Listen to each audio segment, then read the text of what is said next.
Third place for the waterborne mode is Investigating Hydrokinetic Energy Recovery in Wind-Assisted Warships by Chris Greenhough, University College London, the United Kingdom.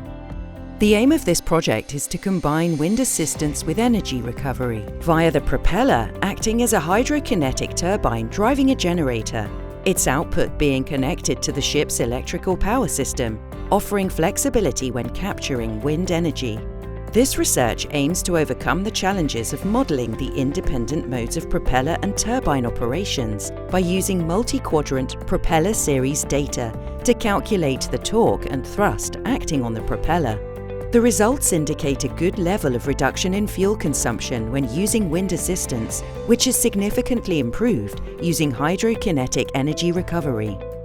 Second place for the waterborne mode is Trustworthy Autonomous Collision Avoidance Decision-Making System for Maritime Autonomous Surface Ships by Paul Lee, University of Strathclyde, the United Kingdom.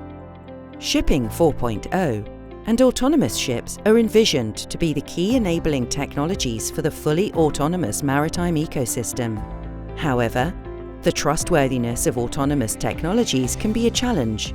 The aim of this project is to develop a trustworthy autonomous collision avoidance decision-making system for autonomous ships.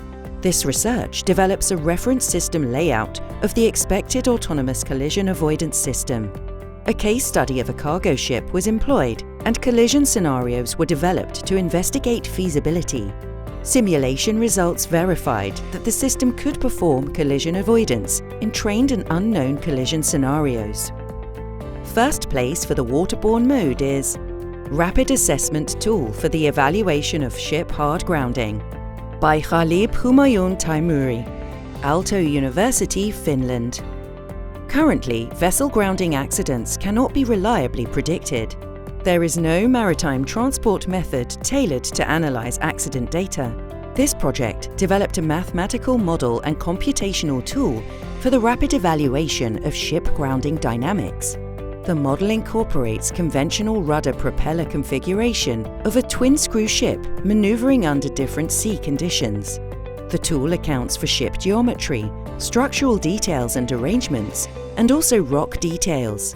This innovative method significantly reduces computation time, while crashworthiness analysis can push forward ship design and help manufacturers to mitigate risks and suggest risk control options during development.